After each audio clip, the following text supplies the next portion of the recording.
Assalamu alaikum wa rahmatullahi wa barakatuh, mes chers frères et sœurs. Aujourd'hui, Inch'Allah, nous allons voir l'importance de s'aimer pour Allah Azza wa Jal. En effet, mes chers frères et sœurs, s'aimer pour Allah Azza wa Jal permet de maintenir et d'entretenir les liens entre les membres de la communauté. Ce lien qui est basé sur une relation sincère entre les croyants, épuré de tous les vices liés à des intérêts personnels ou à des passions. Il s'agit donc d'un amour qui vise à satisfaire uniquement le Seigneur. Cet amour a un statut et un rang élevé qui apparaît à de nombreuses reprises, que ce soit dans le Coran ou la Sunna. Mes chers frères et sœurs en islam, s'aimer pour Allah Azza wa Jal nous guide vers la saveur de la foi. C'est ce qui ressort du hadith de Abu Hurayra radiallahu an, dans lequel il rapporte que le prophète sallallahu alayhi wa sallam a dit « Qui souhaite se réjouir de la saveur de la foi, alors qu'il n'aime son prochain que pour Allah ». Et ce hadith a été rapporté dans le Musnad de l'imam Ahmed. C'est par cet amour que le fidèle pourra se retrouver ainsi sous l'ombre d'Allah Azza wa Jal le jour de la résurrection, selon ce qui a été rapporté par Abu Hurayra radiallahu an, qui rapporte que le prophète sallallahu alayhi wa sallam a dit « Il y a 7 catégories de personnes qu'Allah protégera de son ombre le jour où il n'y a d'ombre que la sienne. » Et donc il cita entre autres 2 hommes qui, s'aimant en Allah, se sont réunis en lui et se sont séparés en lui. Et ce hadith a été rapporté par Bukhari et Muslim. Et donc cet amour, mes chers frères et sœurs, cet amour de la communauté est un véritable amour que rien en ce monde ne vient entraver.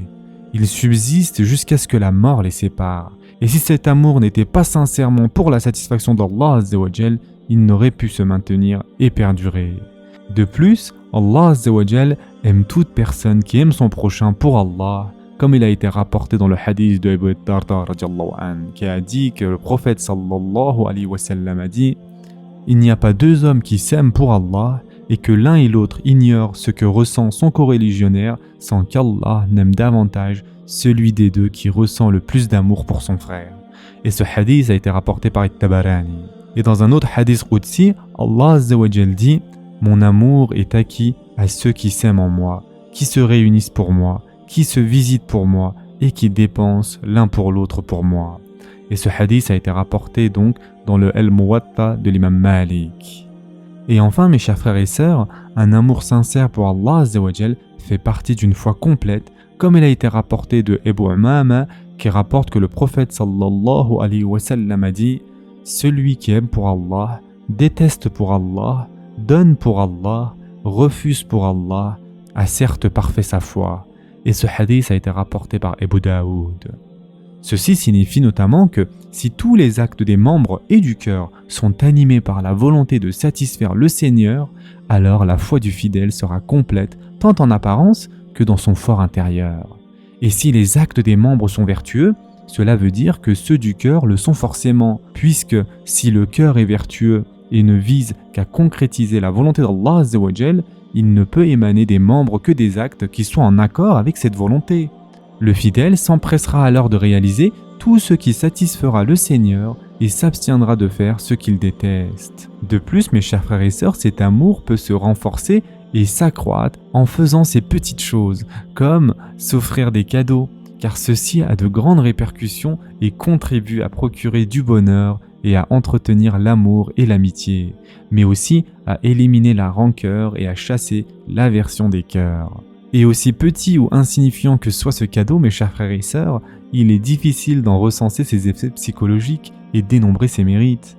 Un hadith conseille de s'offrir des cadeaux pour renforcer l'amour en Allah Azza wa Jal. Et en effet, selon Abu Hurayra radiallahu an, le prophète sallallahu alayhi wa sallam a dit « Offrez-vous des cadeaux, vous vous aimerez davantage. » Et ce hadith a été rapporté par Bukhari. De plus, mes chers frères et sœurs, l'amour pour Allah Azza wa Jal se renforce en s'adressant des salutations, comme il a été rapporté selon Abu Hurayra radiallahu an, que le prophète sallallahu alayhi wa sallam a dit « Par celui qui tient mon âme dans sa main, vous n'entrerez au paradis que lorsque vous serez croyants, et vous ne serez vraiment croyants que lorsque vous vous aimerez les uns les autres. Voulez-vous que je vous indique ce qui, si vous l'appliquez, fera naître de l'amour entre vous ? Répandez le salam entre vous. » Et ce hadith a été rapporté par Muslim. Se saluer est donc la première cause de l'harmonie entre les individus, la clé qui suscite l'amitié et qui permet aux fidèles de s'apprécier davantage. C'est aussi la manifestation d'un rite qui les distingue des autres communautés religieuses. Et enfin, pour terminer, mes chers frères et sœurs, l'amour pour Allah Azza wa Jal se renforce en informant son prochain qu'on ressent pour lui cet amour religieux. C'est ce qu'on apprend du hadith de Abu Dharr radiallahu an qui dit avoir entendu le prophète sallallahu alayhi wa sallam dire « Si un homme aime son frère musulman, qu'il se présente chez lui et le lui dise. » Et ce hadith a été rapporté dans le Musnad de l'imam Ahmed. Il est également rapporté qu'informer son frère de l'amour pour Allah Azza wa Jal qu'on ressent pour lui contribue à entretenir cet amour en harmonie. Ali ibn al-Hussein radiallahu an attribue au prophète sallallahu alayhi wa sallam ces propos. Si un homme aime son frère musulman, qu'il l'en informe. Cela est plus à même de susciter de l'affection et à entretenir leur amitié. Mes chers frères et sœurs en islam, un grand savant a dit « Ceci permet à l'affection de perdurer et à l'amitié de se raffermir. C'est ainsi que l'amour s'accroît et que se concrétise l'union des musulmans à travers leurs paroles et leurs actes. Par ce biais également, les préjudices et les rancœurs disparaissent, et cela fait partie des bienfaits de cette législation. » Voilà donc, mes chers frères et sœurs, quelques moyens contribuant à renforcer l'amour en Allah Azza wa Jal. Et plus cet amour est sincèrement animé par la volonté de satisfaire le Seigneur, plus cet amour se renforcera et perdurera, en fonction bien sûr de ses moyens. Ce sera tout pour aujourd'hui. En attendant, prenez soin de vous mes chers frères et sœurs, et à très prochainement, Inch'Allah.